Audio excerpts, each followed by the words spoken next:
사랑의 하나님 감사합니다.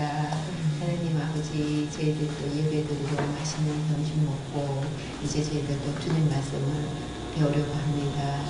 하나님, 저희들 이 말씀을 들을 때 하나님은 저희들이 말씀을 깨닫고 또 그걸 마음에 새기고 생활해서 적용할 수 있도록 하여 주시옵소서.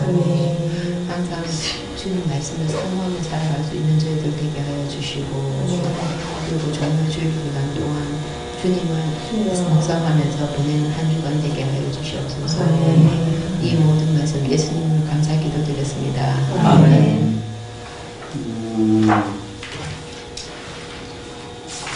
14과 지난번에 사도 바울의 비전까지 살펴봤습니다. 그래서 비전이라고 하는 게 이제 점차 확장해 나가는 성격이 설명했습니다. 그래서 애초에 바울의 비전은 뭐였냐면 자기 고향, 바울은 어디 출신이냐 하면 아시아의 다소라고 하는 곳 출신이에요. 그래서 1차 선교 여행 때는 그쪽으로 갔었죠. 그래서 아시아 지방으로 잠깐 다녀왔는데, 잠깐 다녀온 곳에 다시 한번 가보자. 그때 너무 좋았던 것 같아요. 다시 가보자 한 게 이제 2차 선교 여행으로 바뀌었고요. 그리고 이제 거기에서 아시아 지방에서 계속 실패하죠. 계속 실패해서 아시아의 동쪽 끄트머리까지 왔다가 터키, 거기서도 안 돼서 다시 터키의 서쪽 끄트머리로 갔어요. 그랬다가 이제 무시아 지방까지 내려가서 거기에서 이제 비전을 발견하죠. 하나님께서 자신을 유럽으로 보내려 하신다라고 하는 것을 발견해요. 그때만 해도 바울의 관심은 어디 있었냐면 유럽의 마게도니아 지방에 관심이 있었어요. 그래서 마게도니아 지방의 첫 성이 어디냐면 빌립보였습니다. 빌립보라고 하는 것은 로마의 식민지였고요. 빌립이라는 사람은 알렉산더 대왕의 아버지예요. 그래서 알렉산더 대왕이 아버지 이름을 따서 빌립보라고 하는 도시를 만든 거고요. 그래서 바울은 애초에 그 마게도니아 지방에만 관심을 가지고 거기를 선교하는 게 이제 자신의 비전이었는데, 하나님께서 그 비전을 다시 어디까지 확장시키냐 하면 로마까지 봐야 되겠다. 이렇게 이제 비전을 확산시키죠. 그래서 로마로 가야 되겠다. 로마에 가서도 복음을 전해야 되겠다라는 생각을 가지게 되고, 그게 바울의 비전이었는데, 그 바울의 비전이 나중에는 어디까지 가느냐 하면, 어디까지 가요? 로마서 15장 한번 보십시오. 15장 23절, 28절.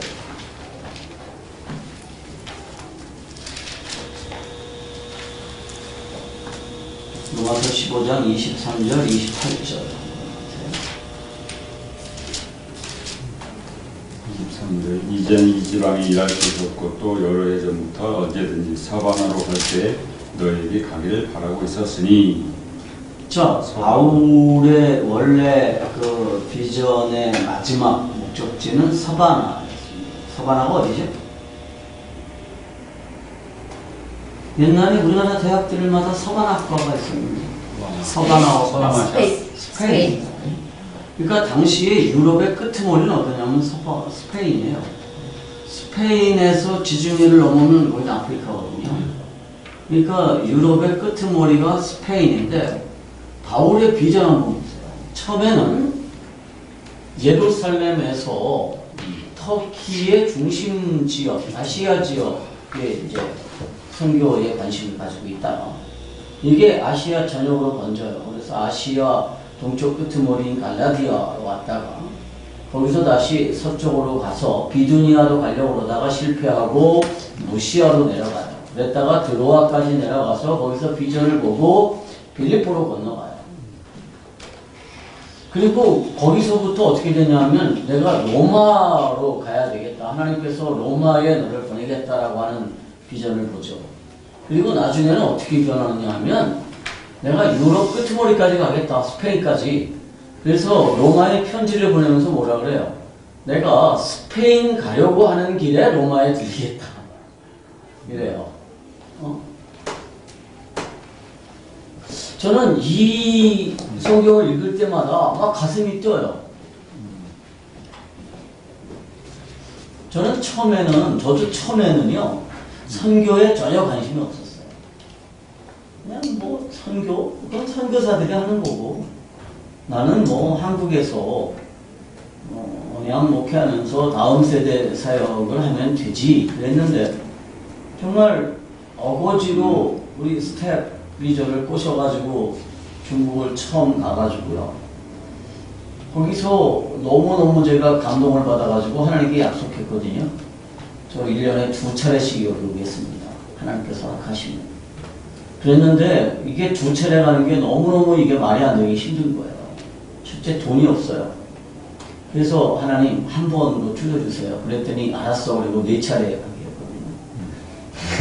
4차례 가게 했는데 지금은 중국이 아니라 요즘은 제가 무엇을 위해서도 기도하냐 하면 남아메리카 제일 끝머리 파타고니아 지방까지 가도록 해주십시오. 이렇게 기도하겠습니다.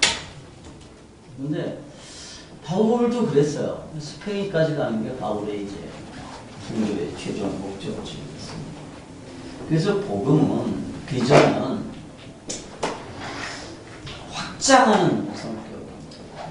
비전 확장. 그래서 우리들도 마찬가지죠. 우리 작은 교회를 하나님이 세우셨는데, 뭐 처음에는 교회를 세운 이유가 있죠. 우리 흩어지지 말자. 뭐 그래서 교회를 세웠겠죠. 근데 하나님의 계획은 전혀 달라요. 전혀 다른데 그러니까 바울의 비전이 변하는 게 아니라 뭐예요? 하나님의 계획, 하나님을 알아가는 게 점점 깊어가는 거죠. 하나님의 계획에 대해서 점점 알아갈수록 뭐가 커지냐면 자신의 비전이 커지는 건데, 자신의 비전이 커지는 게 아니라 하나님의 계획을 점점 더 발견해 가는 거죠. 비전은 그런 거예요. 내가 처음에는 비전이 요만했는데요, 이게 지금은 이렇게 커졌어요가 아니라 하나님이 원래 가지신 비전은 이렇게 큰 건데 내가 처음에는 요만큼 발견했다가 이게 눈이 커지면서 점점 더 이렇게 많이 비전을 이렇게 보게 되는 거죠. 그래서 바울의 비전을 우리가 보면 비전이 뭐라는 거를 우리가 좀 대강 이해할 수가 있죠. 이제 네 번째, 사도 요한의 비전은 무엇이었습니까? 라는 걸 살펴봅시다. 사도 요한의 비전에 대해서 살펴볼 텐데요. 요한계시록 7장 9절에서 12절을 같이 읽어봅시다. 요한계시록 7장 9절에서 12절.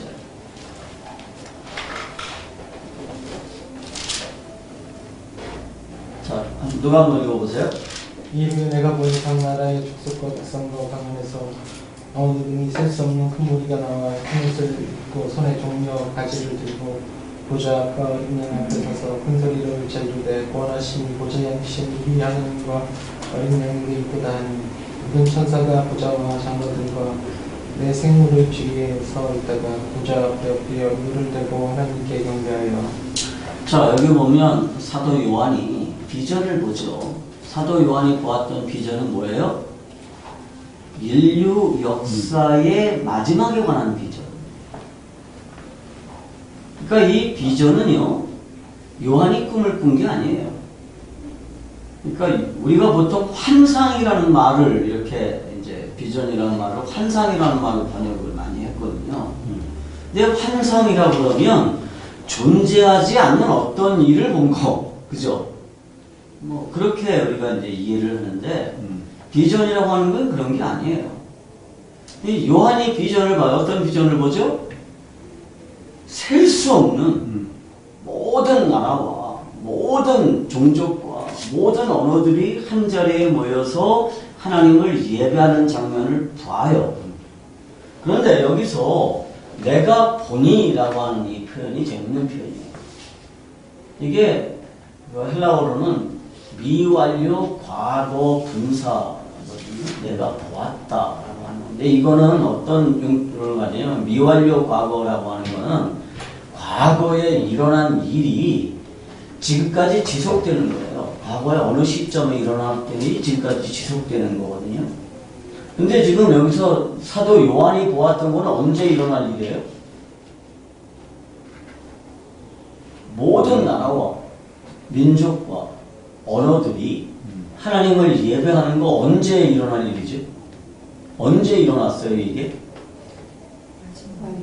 그렇죠. 그러면 지금 이루어진 거예요, 안 이루어진 거예요? 미래에 이루어질 일이죠. 그러면 이게 미완료 분사를 써요. 그죠? 미완료가 아니라 미래 분사. 그렇죠. 근데 헬라어에서 미래 분사라는 건 없어요. 미래 동사가 있지. 응? 근데 미래형을 쓴 게 아니라 과거형을 썼어요. 그것도 미완료 과거를 썼단 말이에요. 과거형은 과거에 일어났다가 끝난 일이고요. 역사상. 그러니까 카이사르가 로마를 반역을 일으켰다. 이거는 과거 분사나 과거 동사를 써야 돼요. 과거에 완결됐으니까. 근데 미완료 과거라는 것은 과거에 일어났지만 지금도 계속되고 있는 일이에요. 근데 지금 이 일, 그러니까 모든 나라와 종족과 언어들이 하나님을 예배하는 이 일은 아주 까마득한 미래에 일어날 일이기 때문에 이게 미래형 동사를 써야 되는데 미완료 과거 분사를 썼다는 건 무슨 뜻일까요? 사도 요한이 이걸 봤다는 거예요. 사도 요한이 뭘 봤을까? 헛개비를 본 걸까요? 우리말로 말하면 환상을 본 거예요? 선망에 빠졌나요? 옛날에 제가 뇌졸중이 와가지고 병원에 입원했는데 중환자실에서 정말 미치겠는 게요. 선망에 빠진 노인네들이 그렇게 많더라고요. 중환자실에. 그래가지고 노인네들이 어떤 할머니가 그렇게 욕을 하는 거야. 이 쌍년아, 어떤 년아 다 욕을 하는데 자기 며느리한테 욕하는 거예요. 어? 내 며느리가 애를 하나 놔두고 집을 나갔어요. 아들은 죽었는데. 그러니까 할머니가 그렇게 선망에 빠져가지고 뇌졸중이 왔는데 그렇게 욕을 하는 거야. 그러고 또 달래. 야, 네가 그러면 되니? 내가 미안해. 하도 혼자 막. 근데 요한이 지금 선망에 빠져서 이걸 본 건가요? 아니에요. 실제로 역사 안에 일어난 일을 봤어요. 어떤 일을 봤느냐 하면 모든 언어와 민족과 나라들이 하나님을 예배하는 모습을 봤어요. 자, 인간의 언어가 갈라져서 민족들이 흩어진 게 언제죠? 그게 바벨탑 사건이에요. 바벨탑 사건 이래로 각 나라는 민족과 언어와 나라로 나뉘어졌어요. 그런데 마지막 때가 되면 어떤 일이 벌어지죠? 모든 나라와 민족과 언어들이 다시 하나로 모여서 하나님을 예배하는 일이 이루어져요.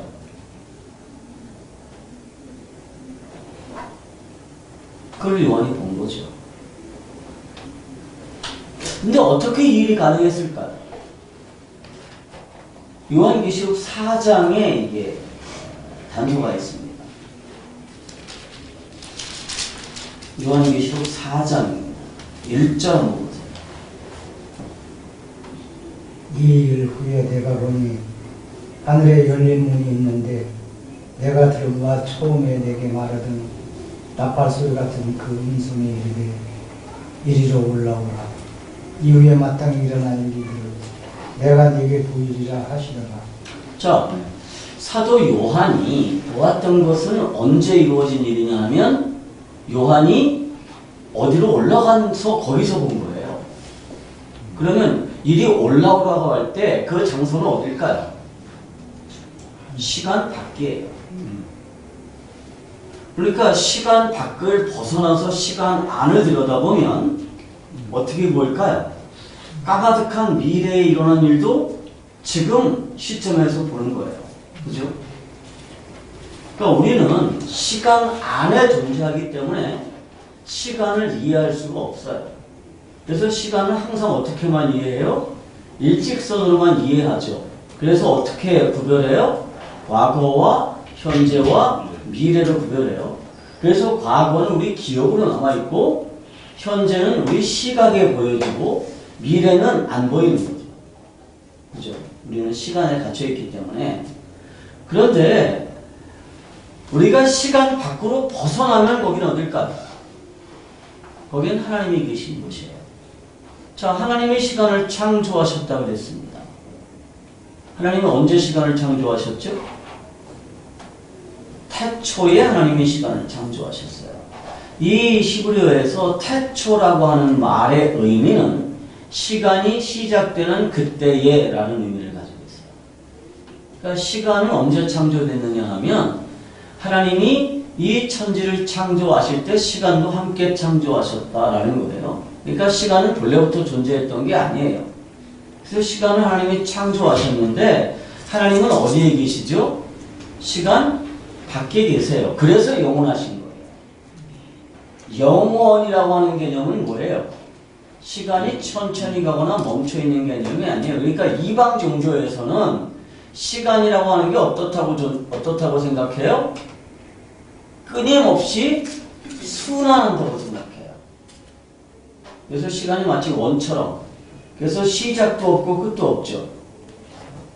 근데 기독교 성경적인 세계관에서 시간이라는 관념은 시간은 뭐가 있어요? 창조된 시점이 있어요. 그리고 창조된 시점이 있으면 반드시 뭐가 있어요? 끝날 때가 있다는 거예요. 그래서 이 시간에 종말이 있어요. 시간에 끝이 있죠. 그것을 우리가 뭐라고 불러요? 그것을 종말이라고 불러요. 영원한 종말. 시간이 끝나는 지점. 그러면 사람들은 영원한 종말이니까 이게 과연 있을까 그러는데 이거 있죠. 우리 전 집사님에게도 뭐가 있어요? 시간의 종말이 있어요. 그죠? 우리 중에 시간의 종말을 경험하지 않을 사람은 아무도 없어요. 왜냐하면 내게 주어진 시간의 분량이 끝나면 나는 더 이상 이 시간 안에 존재할 수가 없는 거예요. 마찬가지로 시간은 영원하지 않아요. 언젠가 끝나요. 그래서 이것을 우리가 종말론적인 시간관이라고 부르고 이 종말론적인 시간관을 제일 먼저 얘기한 사람이 누구냐면 어거스틴이에요. 어거스틴 이전까지는 성경학자들도 시간이라는 개념을 제대로 정리하지 못했어요. 지금도 정리하지 못하죠. 시간을 잘 이해를 못해요. 저도 시간이라는 문제에 대해서 굉장히 정말 많은 고민을 했는데 아직도 시간을 제대로 이해할 수는 없지만 분명한 것은 이거예요. 하나님은 시간 밖에 존재하시기 때문에 시간과 상관이 없어요. 그래서 우리가 하나님의 때와 인간의 때는 다르다 이런 표현을 많이 하죠. 왜냐하면 하나님에게는 시간이 존재하지 않기 때문에 인간의 시간과는 전혀 다른 시간을 가지고 계세요. 근데 이제 사도 요한을 하나님이 불러내시죠. 어디로 불러낼까요? 시간 밖으로 불러내셔서 시간 안에서 일어나는 모든 것들을 보게 하세요. 그래서 뭐를 보느냐 하면 인류 역사의 마지막 장면들을 보게 하시는 거죠. 그게 요한계시록의 내용이에요. 근데 요한계시록에서 우리가 늘 관심을 가지는 부분이 뭐예요? 어떻게 7년 대환란이 시작될까? 사람들이 어떻게 고난을 당할까? 666표를 받지 마. 그래서 뭐도 받으면 안 된다고 그래요? 666표를 받으면 안 된대요. 그렇다고 바코드 언젠가 찍힐 거다. 근데 우리 다 지금 666표를 가지고 살거든요. 여기 쓰고 있는 신용카드에 전부 바코드 들어있어요. 근데 그런 거에 요한계시록에 관심 있는 게 아니에요. 이건 사람들이 정말 요한계시록을 잘못 보는 거예요. 요한계시록의 관심은 뭐냐 하면 하나님이 이 마지막 세상을 어떻게 구원하실 거냐거든요. 그 대표적인 게 뭐냐 하면 모든 나라와 민족과 언어들이 하나님을 예배하는 장면이에요.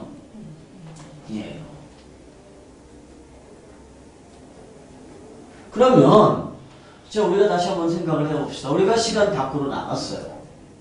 시간 안에서 벌어진 일을 봐요. 근데 그러면 까마득한 미래의 일도 내가 보는 거죠.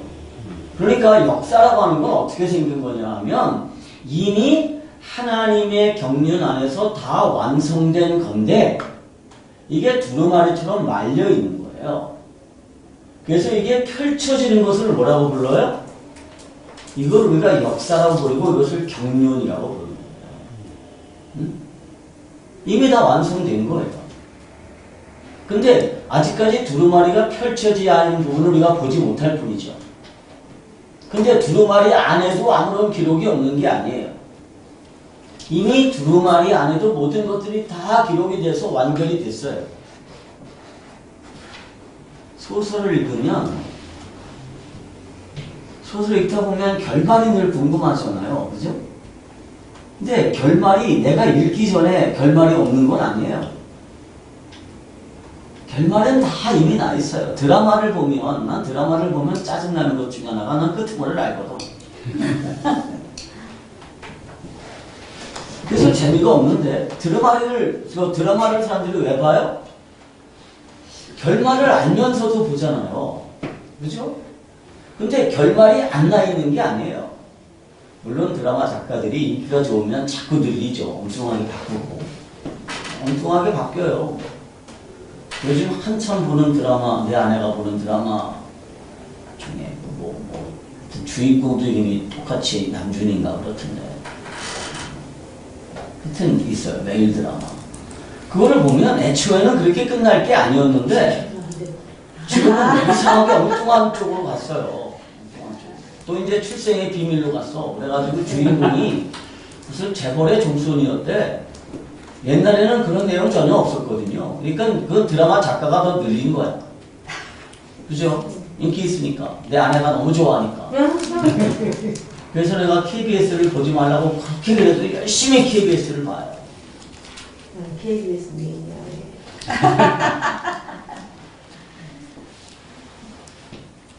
근데 이 하나님이 완성하신 이 우주 역사라고 하는 것은 변경될 수가 없어요. 다만 아직까지 시간 안에 사는 우리들에게 이게 펼쳐지지 않은 것 뿐이죠. 근데 요한은 뭘 본 거예요? 그 끄트머리를 본 거예요. 시간 밖으로 나가서. 그러니까 모든 나라와 민족과 언어들이 예수님을 예배하는 이 일은 앞으로 이루어질 것이다가 아니라 이미 이루어진 거죠. 확실하게. 그죠? 그래서 우리에게 하나님이 뭘 보여주신 거예요? 예고편을 슬쩍 보여주신 거예요. 영화 하기 전에 뭘 먼저 보여주죠? 광고할 때 예고편 보여주면 예고편 보면서 사람들이 다 이제 이건 이렇게 끝날 거야 라고 하는 거를 가지잖아요. 그러면서 좀 더 흥미롭게 영화를 보잖아요. 사도 요한을 통해서 예고편을 보여주신 거예요. 자, 그래서 우리가 땅끝까지 주의 복음이 이르러서 모든 나라들이 복음을 듣고 모든 나라들이 다 예수님을 알고 모든 민족들이 복음을 듣고 예수님을 알고 모든 언어들로 하나님을 찬양하는 이 일이 이미 하나님의 경륜 안에서 이루어진 일인데 시간 안에 존재하는 우리들에게는 까마득한 미래의 일일 뿐인 거죠. 그러면 이 일이 어떻게 가능할까요? 하나님은 어떻게 그 일을 행하시죠? 모든 나라와 민족 언어들이 하나님을 예배하게 되는 그 일을 전도라고 하는 미련한 방식으로 그 일을 하신다는 거예요.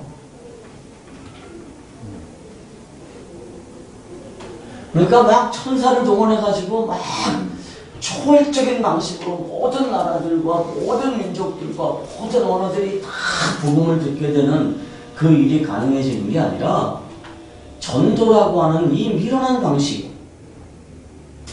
통해서 그 일이 가능해진다는 거예요. 그리고 저는 그 일이 이루어진 것을 사도 요한을 통해서 보게 하시고 우리들에게 설명하셨기 때문에 저는 이 일이 분명히 이루어질 것이다 라고 믿어요. 이게 우리가 믿는 믿음이고 이게 우리의 비전이에요. 자, 우리가 전도를 해요. 선교를 해요. 근데 선교라고 하는 것만큼 이게 터무니없는 일이 없어요. 제가 아는 어떤 그 젊은 선교사가 하나 있는데 담임과 선교사예요. 근데 작년에 저를 찾아왔어요. 파송교회가 파송을 중단했대요. 어떻게 될지 모르겠어요. 그래서 왜 중단했냐고 그랬더니 파송교회 장모님이 그러더래요. 선교사님이 선교를 출발하던 그 해에 부목사님은 교회를 개척해드렸는데 부목사님은 10년이 지나니까 300명 모이는 교회가 돼서 자립했는데 선교사님은 도대체 뭐 했느냐. 그래서 밑빠진 독에 물 붓기 하는 선교 이제 그만하겠다. 그래서 선교 파송 중단한다고 연락을 받았대요. 한 달에 200만 원씩 주고. 그래서 그 선교사님은 인도에서 10년을 했는데 한 달에 200만 원씩 선교비를 받아가지고 열심히 선교를 했어요. 인도에서. 근데 선교라는 게 그렇게 효과적으로 막 뭐가 나타나는 게 아니잖아요. 대체로 우리는 이렇게 생각하죠. 아, 그 선교사님은 선교 나가가지고 몇 명 세례줬고 예배당 몇 개 줬고 이렇게 한가름한단 말이에요. 근데 그게 선교의 다가 아니에요. 근데 하나님은 이 선교라고 하는 미련한 방식, 또 전도라고 하는 미련한 방식을 통해서 각 나라와 민족과 언어들이 하나님을 예배하는 일을 이루셨어요. 그래서 우리가 그런 찬송하죠. 우리 대장 앞서갔으니 우리도 그 예수님 믿고 따라간다. 그러니까 대장 예수가 승리하실 것이다가 아니라 어떻게 하셨어요? 승리하셨죠. 이게 우리가 표현하는 게 뭐냐면 하나님의 경륜이라고 하는 표현이에요. 경륜. 그래서 경륜이라고 하는 게 마치 두루마리가 계속해서 펼쳐지는 것처럼 하나님이 이루신 일들을 우리가 계속해서 보아가는 과정이에요. 시간 안에서. 그렇지만 아직 펼쳐지지 않은 부분들이 백지인 건 아니에요. 계속 써나가는 게 아니라 이미 완결되어진 것이 우리에게 보여지는 것이죠. 이게 이제 사도 요한이 보았던 비전이에요. 그러면 우리가 가지고 있는 공통적인 비전이라는 게 뭐예요? 비전이라고 하는 것은 각 사람 한 사람 한 사람을 향한 하나님의 계획이라고 했죠. 그리고 그 계획을 이루기 위해서 하나님이 내게 뭘 주셨어요? 재능을 주시고 환경을 주셨는데 내가 개인적으로 이루어야 되는 비전의 완성은 뭐냐 하면 나를 통해서 하나님의 형상이 나타나지는 거.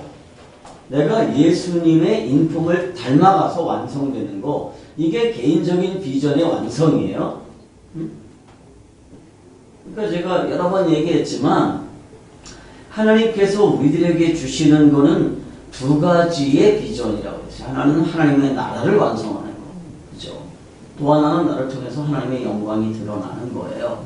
그런데 우리 모두의 비전이 있어요. 그게 뭐냐면 하나님의 나라가 완성되어지는 것이죠. 그런데 하나님의 나라가 어떻게 완성되느냐 하면 모든 나라와 민족과 종족과 언어들이 하나님을 예배하는 것으로 완성되는 거예요. 그리고 그 일을 위해서 우리들에게 뭘 요구하시느냐 하면 전도라고 하는 미련한 방식을 요구하신다는 거예요. 그래서 교회는 끊임없이 뭐 해야 되느냐? 전도해야 되고 선교해야 되는 거죠.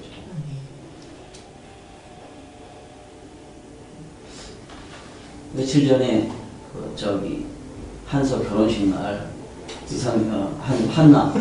한서가 말이 혼나왔어요.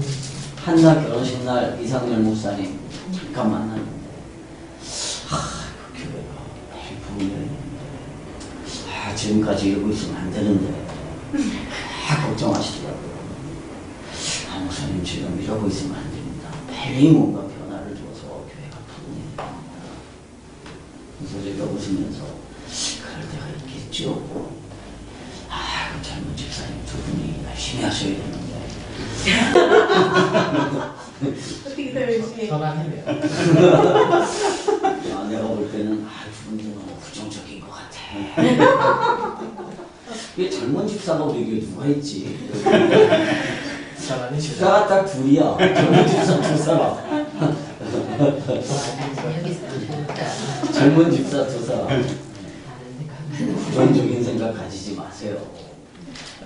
하나님이 하십니다. 하셨어요. 이게 이제 우리가 말하는 비전. 자, 이제 내 삶에서 적용하십시오. 하나님은 내 삶을 통해서 하나님의 계획을 이루어 가시죠. 내 인생에 대한 하나님의 기대는 무엇인지 생각해보고 서로 말해봅시다. 내 인생에 대한 하나님의 기대가 뭐죠? 뭘 기대하시죠? 우리 전종훈 집사님에게 하나님이 뭘 기대하실까요?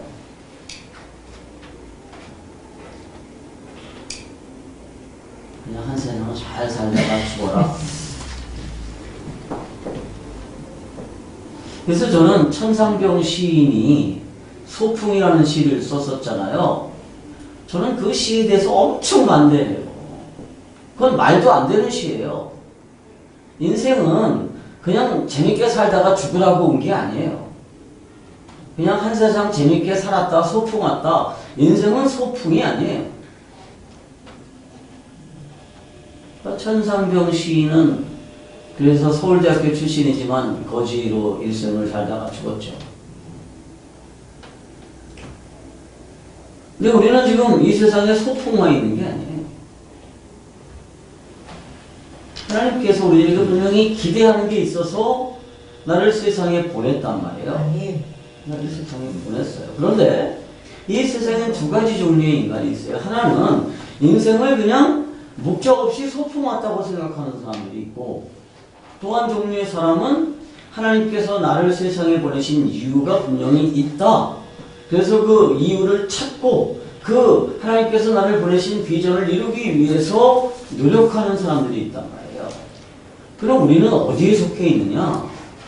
우리가 예수를 믿는다는 것은 이런 거예요. 천상병처럼 살지 않는다는 거예요.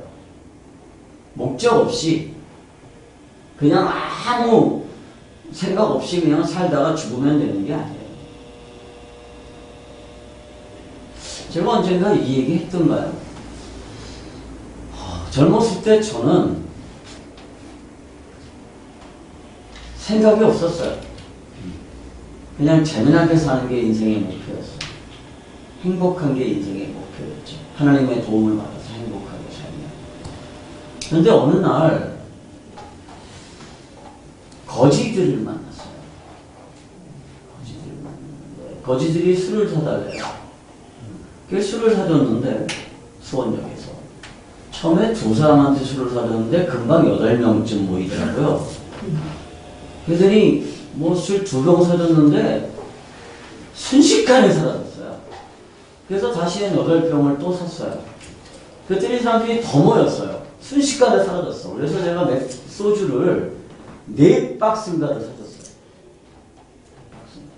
사람들이 한 3, 40명 모여가지고 막 술 먹고 새우깡 먹고 막 이러면서 그 중에 어떤 사람이 그러더라고요.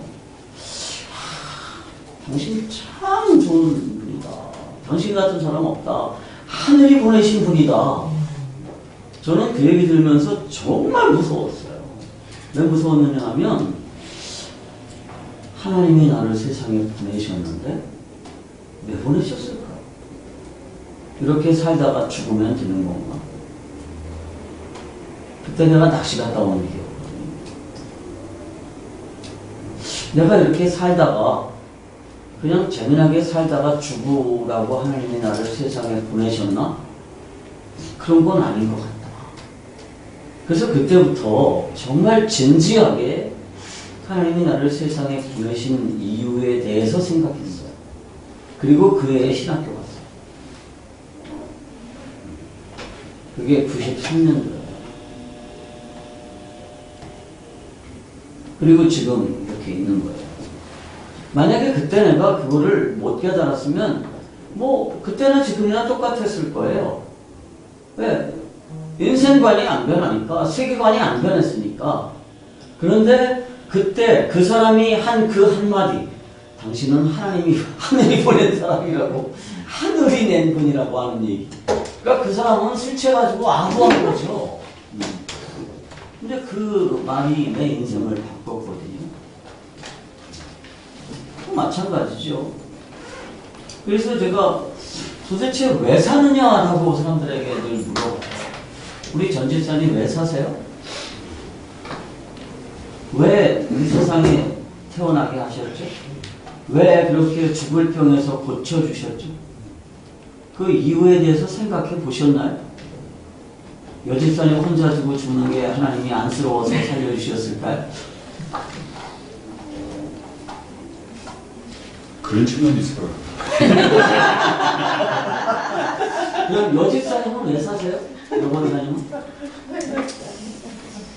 정확하게는 모르지만 저는 그냥 그 사람마다 다 틀린 것 같아요. 뭐 거창한 것도 있고 또 그 아는 것도 있고 저는 제 기부에 맞게 가정에 열심히 충실하면서 애들 열심히 잘 키우고 그렇게 사는 게 저의 그러니까 이게 이제 그런 거예요. 자, 우리 여원사님이 가정에 충실하고 자녀들을 잘 키워요.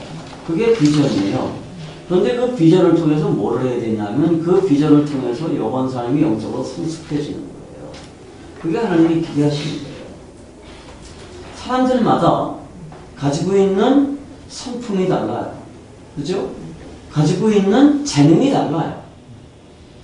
그런데 그런 것들을 하나님이 주신 이유가 뭐냐 하면 그런 것들을 통해서 우리가 영적으로 성숙해 가는 거죠. 그런데 그거를 아는 거하고 그걸 모르는 거하고는 엄청난 차이가 있어요. 그래서 제가 사실은 전 세계를 다니면서 이 기독교 세계관에 대해서 설명할 때 늘 이 마지막에 이 문제를 이제 얘기하는데 이거를 아는 거하고 모르는 거는 정말 차이가 나요. 사람들마다 하루하루 성실하게 사는 거 굉장히 중요한 값이죠. 그리고 하루하루 자기에게 주어지는 환경에서 최선을 다해야 돼요. 그런데 그런 일을 통해서 뭐를 해야 되냐면 나를 점차점차 성숙시켜 나가야 되고 나를 점차점차 완결시켜 나가야 된다는 거예요.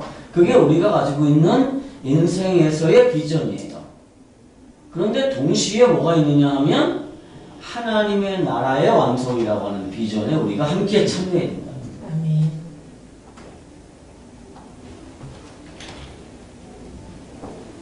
어떤 사람들은 자기 자신에게만 이제 관심을 기울이죠. 이게 이제 불교적으로 표현하면 소승불교예요. 소승불교에서는 내가 부처가 되는 게 궁극적인 목적이거든요. 나를 완성시켜 나가는 거. 근데 이제 대승불교라는 게 있죠. 그건 뭐예요? 모든 대중들을, 중생들을 함께 천국으로 데려가는 거예요. 근데 성경적으로 말하면 우리 모두는 다 뭐가 있느냐 하면 개인적인 비전이라는 게 있는 거예요. 개인적인 비전. 하나님이 나를 세상에 보내셨고 내게 복음을 들려주셨고 나를 구원하셨어요. 이것을 우리가 예정론적인 차원에서 나는 예정되었다라고 표현합니다. 그러니까 내가 하나님을 알아서 하나님을 선택한 게 아니라 하나님이 나를 예정하시고 내가 복음을 들을 수 있게 하시고 나를 구원하셨어요. 내가 한 일이 아니에요. 그러면 왜 그렇게 하셨느냐 하면 단지 나를 지옥에 보내지 않기 위해서가 아니라 나를 통해서 뭘 하려고? 그리스도의 완전함에 이르도록 하기 위해서라는 거예요. 그게 우리가 가지고 있는 개인적인 비전이에요. 저는 여러분들을 볼 때마다 그리스도의 모습이 보여요. 예수 믿는 사람다운 삶의 모습이 보여요. 그런데 그게 내 자녀들에게, 내 주변 사람들에게 보여지는 거예요. 그게 점점 더 많이 보여질수록 내가 점점 더 성숙해지는 거죠. 그리고 내가 세상을 떠난 뒤에 내 주변 사람들, 내 자녀들에게 뭘로 기억에 남느냐 하면 그분은, 우리 부모님은 정말 믿음으로 사시는 분이었어. 우리 엄마에게서는 예수님의 모습이 보였어. 우리 아빠에게서는 예수님의 모습이 보였고 말씀대로 살려고 애쓰는 모습이 보였어라고 기억으로 남는 거죠. 그게 우리들의 비전이에요.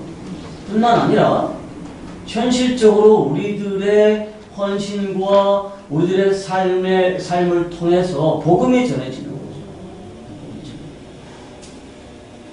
선교에 참여하고 또 전도에 참여하고.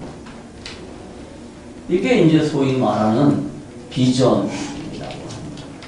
이게 비전. 그래서 내 인생에 대한 하나님의 기대는 그런 거죠. 그래서 지금부터 우리가 정말 옛날에 우리 그 조선시대의 선비들은 남에게 비춰지는 나, 정말 관심을 가졌거든요. 남에게 비춰지는 나. 그래서 소위 말하는 그 학자, 대학자라는 사람들이 학문적인 높은 경지에 도달하는 것보다 훨씬 중요한 게 뭐예요? 이황이라는 사람을 이제 제자들이 평가할 때 늘 그런 말이에요. 저는 선생님이 한 번도 의관이 흐트러져 있는 모습을 본 적이 없습니다. 잠잘 때까지 옷을 단정하게 입고 흐트러져 있는 모습으로 앉아있지 않고 단정하게 앉아있는 모습만 보였다. 그리고 늦잠을 자는 것을 못 봤다. 새벽같이 일어나서 이부자리를 정리하고 양치를 하고 의관을 정지하고 앉아서 글을 읽었다. 그 이세상 사람이 아닌 것 같아. 근데 우리나라에서 최고로 지금 그 인기 있는 사람이 누구예요? 우리 역사에서 최고 인기 있는 사람. 누구나 다 좋아하는 사람. 세종대왕은 100원짜리인데? 만원짜리. 2는 5천원짜리 아니야? 5만원짜리. 5만원짜리 신사임당. 5만원짜리잖아요. 5천원 뭐예요? 5천원? 세계 이황. 이항이 5천원이고 세종대왕이 만원이고. 만원이고 5만원이 5만원이 신사임당. 와 유작파가 세는데 이순신 장군은 없어요. 10원. 10원. 그러니까 10원어치도 안 되는 분이야, 그분은. 근데 신사임당이 5만원짜리거든요. 근데 신사임당이라는 사람이 어떤 사람일까요? 저기 사임당 남편하고 같이 살았을까요? 사임당은요, 강릉 친정에 살면서 남편은 고시원에 보내가지고 과거 올 때까지 집에 못 오게 했어요. 그래서 율곡 하나 낳고 남편은 맨날 노량진 고시원에서 고시 공부했어요. 그러니까 지독한 여자야. 어떻게 하다 보니까. 그래서 율곡이라는 사람이요, 그거 보면 제가 요즘 그런 이제 가정교육에 끼친 영향 그런 거에 대해서 관심을 가지는데, 율곡이 젊었을 때 죽는다고 출가해가지고 절에 들어갔었거든요. 그래서 율곡의 일생에 그게 굉장한 흠이 돼요. 그래서 율곡의 만대파들이 항상 율곡은 저는 저기 유교가 아니라 이단이야, 불다였어, 이런 거 이제 그런데 율곡이 엄마가 얼마나 긁어댔으면 가출을 해가지고 절에 갔었겠어요. 그럴 수도 있겠네. 그러니까 엄마가 얼마나 무섭게 공부해라 그랬으면. 그래서 율곡이 어린 시절에 17살 때까지 절에서 있었어요. 중되려고.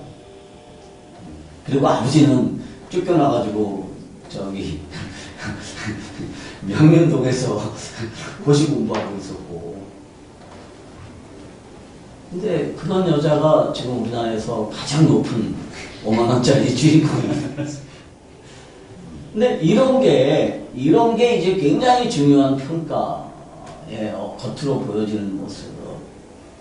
그런데 우리는 그런 겉으로 보여지는 모습이 아니라 정말 내가 내면이 성숙해져서 남에게 보여지는 모습이 예수님을 닮아 있어야 된다는 거고, 우리가 최소한 그런 삶의 목적을 가지고 살아야 된다는 거예요. 삶의 목적을 가지고 그냥 예수 믿으면 교회 다니면 되는 게 아니라 내가 정말 영적으로 성숙하고 성령으로 충만해서 내가 생각하는 거나 말하는 거나 삶을 대하는 거나 이 모든 일들을 통해서 사람들이 나를 통해 예수님을 보게 되는 거. 그래서 제가 제일 무서운 게 사실은 제 아내이고 제 자식이에요. 다 나를 지켜보잖아요. 내 아내는 불꽃과 같은 눈동자로 나를 항상 감시해요. 가족이 은혜가 제일 안 된다는 게. 그러니까 이게 그래서 저는 그렇게 생각해요. 자녀들이 평가하는 내가 제일 정확한 평가예요. 자녀들이 평가하는 내가 제일 정확한 평가. 그런데 이게 불가능한 게 아니에요. 하나님이 말씀하셨잖아요. 그리고 말씀을 내가 믿으면 그게 뭐가 된다고요? 그게 능력이 돼요. 그래서 우리가 하나님이 나를 그렇게 바꿔나갈 것이고 내가 내 안에 새로운 생명이 있고 이 생명에게 끊임없이 우리가 양분을 공급하면 영적인 에너지를 공급하면 이게 점차 자라서 나를 대표하게 될 거다. 이게 우리의 믿음이에요. 그리고 우리가 이 일을 위해서 살아야 되는 거죠. 이게 하나님 나라에서 나를 평가하는 기준이에요. 내가 얼마나 영적으로 성숙한 상태에 있을 것인가.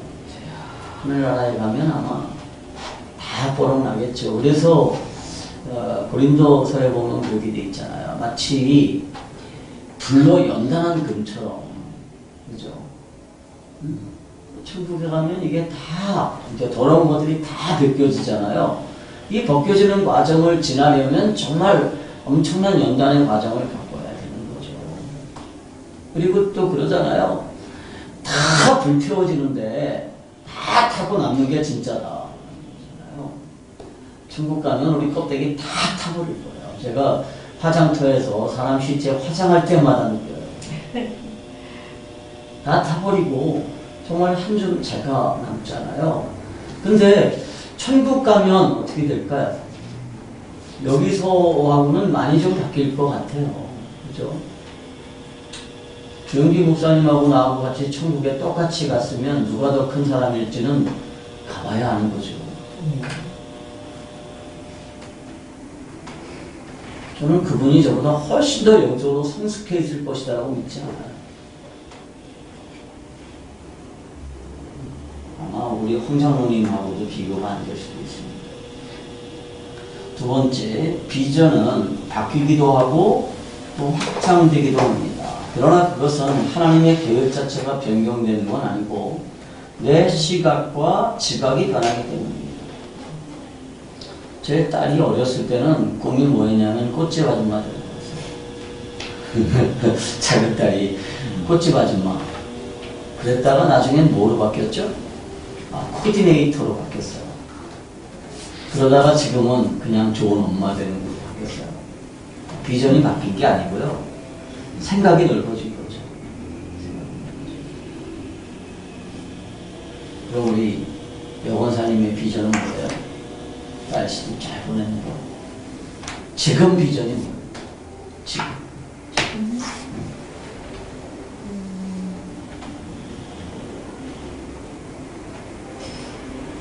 요새 이렇게 느끼는 게 조금씩 변하는 걸 느끼거든요. 제가 제 스스로가 예를 들면 이렇게 말하는 것도 조금 조심이 되고 전에 퍽했던 것보다 덜하고 그런 걸 이렇게 느끼면서 그리고 이렇게 보는 폭이 조금씩 넓어지고 네, 그래서 자식 그걸 떠나서 저는 제 스스로가 저를 그냥 볼 때 그거를 어떻게 유지를 잘 해나가고 그리고 저는 항상 그 마음은 주셨어요. 이렇게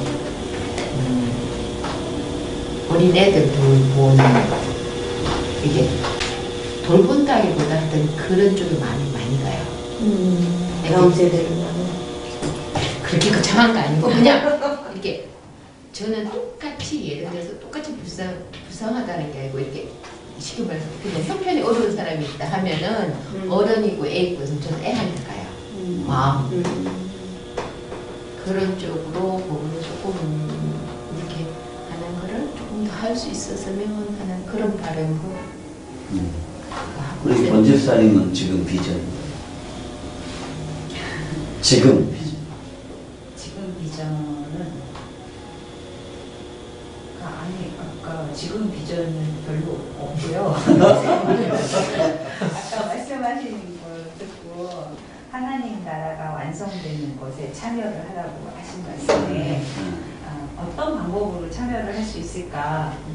선교는 정말 돈이 없으면 할 수 없는 일인데 그 선교사들이 많다고 되는 것도 아니고 물질이 더 크더라고요. 그리고 그 방법이 좋은가라는 생각을 하게 돼요.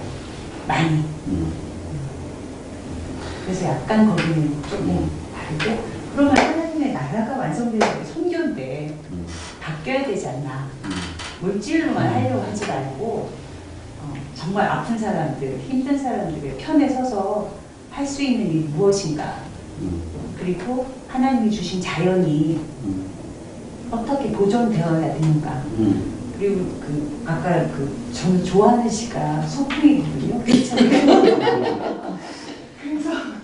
저는 그걸 보는 순간 정말 좋다고 생각했어요. 저도 옛날에 되게 좋았어요. 너무 좋아서 천상병 시 소풍. 네. 아, 소품. 그러니까 돌아간다라는 나 게 돌아가게. 네, 하늘로 간다라는 게 어차피 갈 거 그거에 소망을 뒀다라고 생각을 했어요. 그리고 여기 내려와서 사는 게 소풍처럼 즐거웠으면 좋겠다. 즐겁진 않잖아요. 힘들지만 즐겁게 살고 싶고 그리고 다른 사람도 함께 즐겁게 살고 싶다라는 생각을 해서 되게 좋아하는데 이렇게 다르게 느낄 수 있구나. 그래서 저도 그거 굉장히 좋았는데요. 네. 이제 세상을 보는 시각이 변하니까 이제 그런 거 그리고 이제 더 재수 없는 소리는 천상궁 씨가 하늘로 돌아갔을까? 모르죠. 네. 그러니까 복음을 받아들이지 않으면 우리가 하나님께로 갈 방법이 전혀 없는데 그러니까 사람들은 제가 이렇게 말하면 정말 재수 없다고 생각하지만 진실은 재수가 없는 거야. 그래서 팩트로 폭격하는 것만큼 재수 없는 일이 없죠. 그래서 내가 남들에게 천상병 씨는 하늘로 못 갔어라고 말은 하지 않지만 내 마음속으로는 그런 생각이 있어요.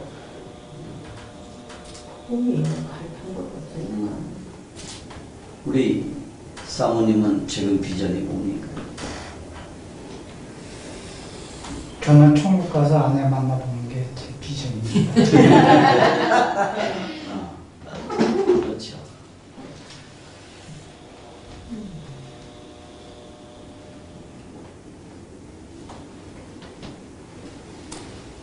사람들마다 비전이 각자 다 다르죠. 그것은 사람의 생김새가 다른 것만큼이나 다 달라요. 그렇지만 분명한 것은 공통된 비전입니다. 공통된 비전. 자, 세 번째, 비전을 이루는 것은 반드시 목회자나 선교사가 되는 것만을 의미할까요? 그건 아니죠. 목회자나 선교사가 되지 않더라도 우리가 얼마든지 이 땅에서 하나님의 나라에 참여할 수 있죠. 네 번째, 하나님의 계획은 우리의 비전이 됩니다. 우주 전체를 향한 하나님의 계획이 무엇인지 말해봅시다. 뭐라고요? 모든 나라와 민족과 언어들이 하나님을 예배하는 것. 이게 하나님의 계획이에요. 그리고 하나님의 계획이 뭐가 돼요? 우리들에게는 비전이 되는 거죠. 하나님이 우리들에게 그것을 보여주신 이유가 있다고. 우리 실망하지 말라고. 포기하지 말라고. 이미 하나님이 이루신 일이에요. 이루신 일에 우리가 참여하는 것은 우리의 수고가 아니라 하나님이 주신 은혜예요.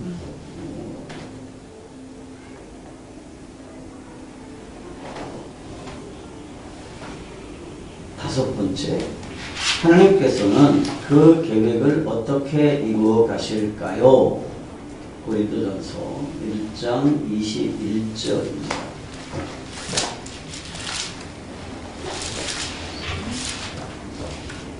고린도전서 1장 21절.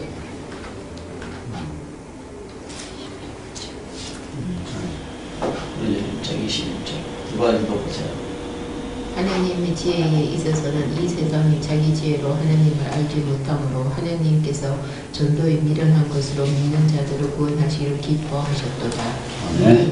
하나님께서 이 세상에 자신의 계획을 펼쳐 나가시는 방법은 뭐냐면 전도라고 하는 미련한 방식입니다. 전도 참 미련하죠. 아무리 보내도 안 믿잖아요. 내가 내 친구에게 아무리 복음을 설명해도 처음에는 다 안 내네요. 근데 실제로는 아닙니다. 마태복음 24장 14절 한번 볼까요?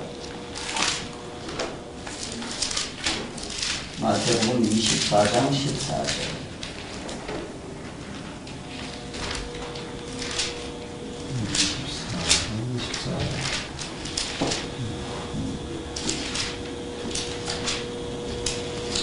이 천국 복음이 모든 민족에게 증언되기 위하여 온 세상에 전파되리니 그제야 끝이 오리라. 자, 마지막 하나님의 비전이 완성되려면, 하나님의 계획이 완성되면 어떻게 돼요? 복음이 온 세상에 전파돼요. 요즘도 많은 선교단체들이 아직도 복음을 듣지 못한 종족들이 3,000 몇 개 종족이 있다고 해요. 얼마 전에 대구의 선교단체 컨퍼런스에 가니까 YM이라고 하는 단체 아시죠? YM하고 CCC하고 같이 국제 CCC하고 합작해서 태국 치앙마이의 콜트월이라고 하는 그 파운데이션을 하나 가지고 있어요. 거기서 컨퍼런스가 있었는데 거기서 3,000 몇 개 종족이 아직도 복음을 듣지 못했다 얘기를 합니다. 그런 종족들에게도 다 복음이 전해져요. 이건 정말 엄청나게 힘든 일이죠. 중국만 해도 정말 엄청나게 많은 종족이 있습니다. 중국의 민족이 몇 개 있죠? 30 몇 개 민족이죠. 민족이 60개라고 그래요? 60 몇 개? 민족이 그렇다 그러면 민족 내에서 또 뭐가 있냐면 종족이 있어요. 그러니까 예를 들어서 묘족만 해도 수도 없이 많은 종족들이 있어요. 흑묘, 백묘, 홍묘, 무슨 묘, 묘족들이 엄청나게 많아요. 그걸 다 우리가 종족이라고. 그러니까 모든 종족들이 다 복음을 들으면 그제야 이제 하나님의 나라가 완성이 되는 거죠. 마가복음 16장 15절. 마가복음 16장 15절.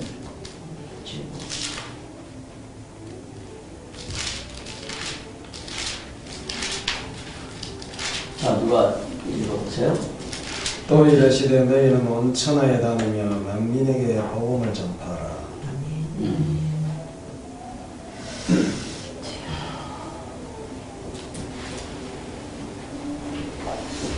온 천하에 다니며 만민에게 복음을 전파하라.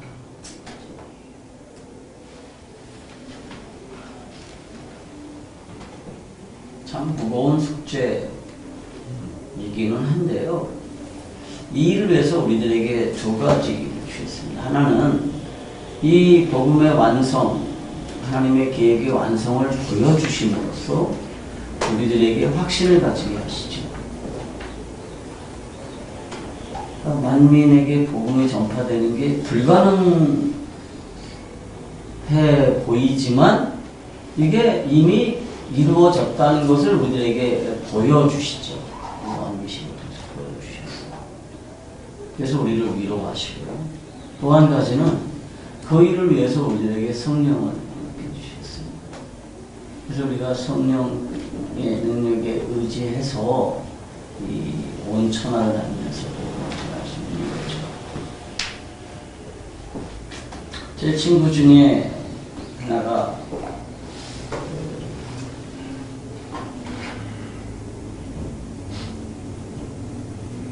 갑자기 이름이 기억이 안 나는데 그 저기 호주 근처에 식인 풍습이 있던 성인이고 무슨 성이지?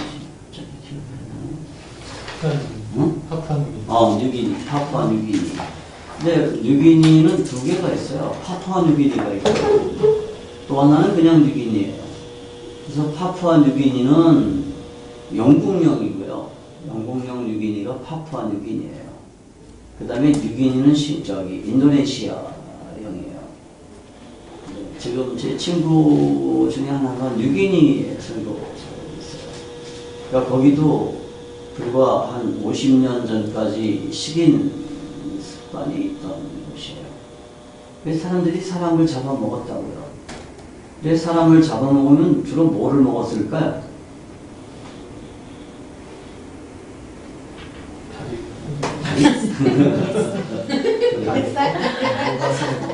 사람을 잡아먹으면요, 사람 골을 빠개서 골만 먹고 그랬어요. 왜 그랬을까요? 그 사람 머릿속에 있는 영혼을 내가 먹으면서 내가 좀 강해진다라고 하는 종교적인 믿음 때문에 시킨 풍습이 있던 거거든요. 단지 먹을 게 없어서 상대방을 잡아먹는 게 아니라, 그래서 상대편을 공격해서 그 사람의 그 머리를 빠개서 골을 먹음으로써 내가 두 배의 힘을 가질 수 있다. 그런 나라에 지금 선교사가 가 있는데, 그 친구도 다 숫자를 파악할 수 없을 만큼 엄청나게 많은 부족들이 있대요.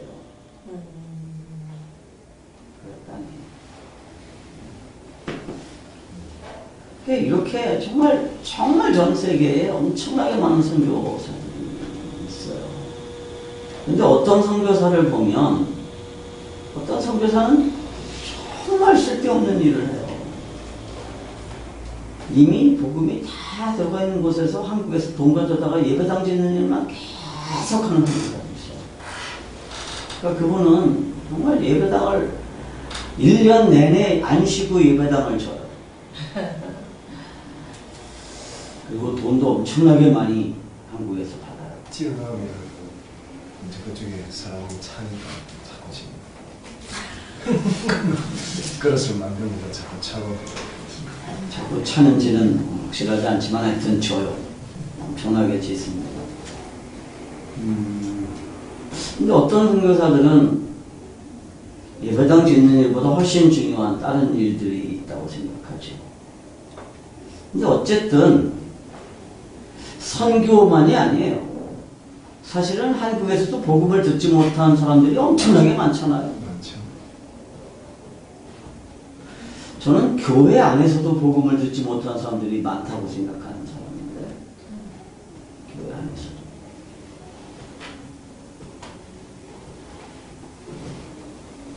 근데 어쨌든 복음이 모든 민족에게 전파되어야 그제서야 끝이 온다 라고 주님이 말씀하셨습니다. 그러니까 아직 예수님이 오시려면 좀 더 시간이 필요하겠죠. 그러니까 조금이라도 예수님 빨리 오기를 바라신다면 열심히 전도하시고 열심히 선교하십시오. 근데 우리 솔직히 말하면 예수님 빨리 오는 거 별로 안 반갑죠. 예수님 만나는 거 반가워요? 주 예수여 어서 오시옵소서. 제가 가는 건 좋고 예수님 안 왔습니다. 가는 것도 우리 별로 안 좋아하지 않나요? 가는 거 좋죠. 아, 좋아요? 아프지 않고 가세요. 아프고 가는 그렇게 꿈꾸고 있는 거지. 안 아프고 가는 거. 근데 아기가 엄마 뱃속에서 나올 때 아플까요? 안 아플까요? 애기가 아닐까요? 여기 다 부른 것 같은데? 힘들까요? 안 힘들까요? 힘들어요. 힘은 들겠다. 주면 엄마가 주는데 뭘. 그 애기도 그 돈을 영어에서는 뭔데? 우리가 다음 세상으로 가는 거 그거 다 거쳐야 되는 고통이 있어야 되는 거죠. 근데 너무 힘들지 않았으면 좋겠어요. 나도 그래. 내가 예수님에도 가는 거 그것도 우리 늘 뭐 말로는 말하지만 막상 이제 너 이제 그만 와라 그러면 아 예수님 조금만 좀 기다려주세요. 5분만 그러지 않을까요? 네. 또 하나님의 나라가 완성돼서 이 우주가 없어지는 거 이거 지구가 없어지는 게 아니에요. 하늘과 땅이 없어져요. 시간이 없어져요. 그리고 새하늘과 새 땅이 내려오잖아요. 새 예루살렘이 내려오잖아요. 이거 우리 별로 어떻게 무서워서 예측할 수가 없어. 어? 예측할 수가 없다고요. 모르는 세상에. 마음 좋으면 네. 지금까지 공부한 것을 생각해 보면서 비전이라고 하는 것은 내가 만들어가는 것이 아니라 내 인생을 향한 하나님의 계획이라는 것을 발견했습니다.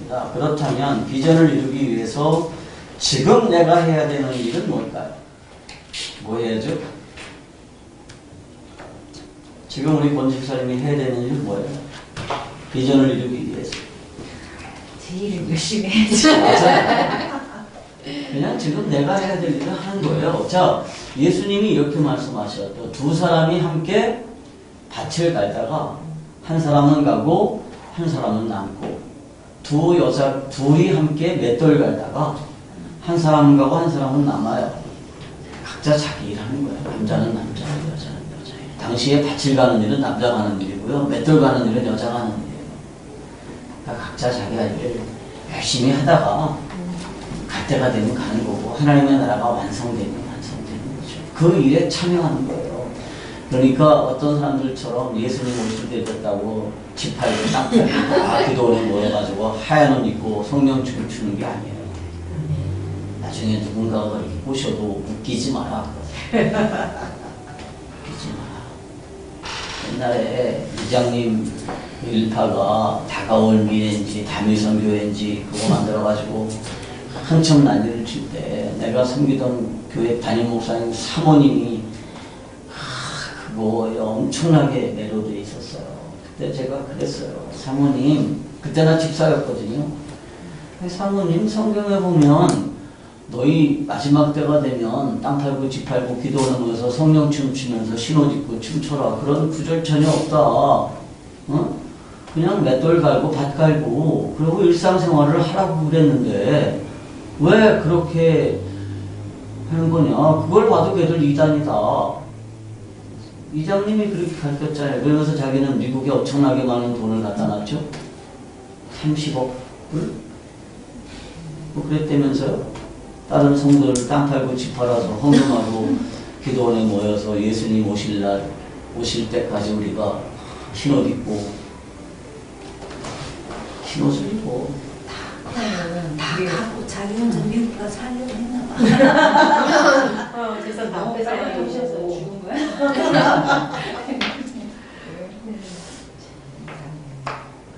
이장님이 지금 미국서 사나요? 모르죠. 잡혀 들어가야 되는 거예요? 아니 잡혀 들어갔으면 벌써 나왔겠죠.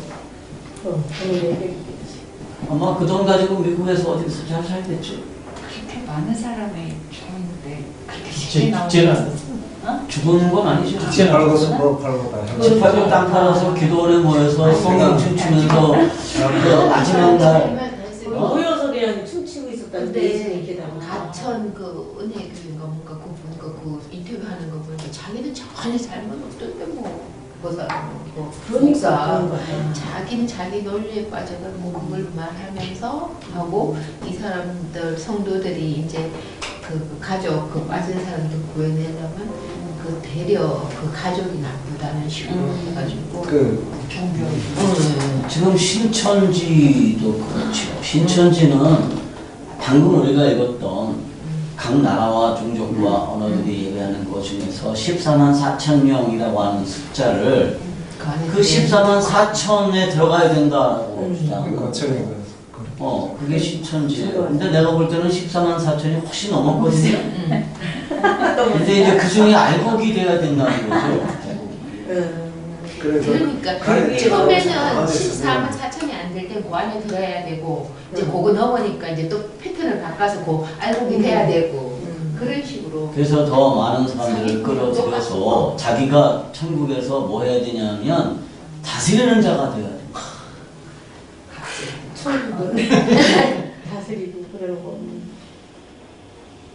그런 거 보면은 참 이렇게 뭐라고 해야 되나, 이게 저 같은 경우에는 이렇게 교회 다니고 하면서도 말씀에 대해서 그렇게 공부를 안 했던 것 같아요.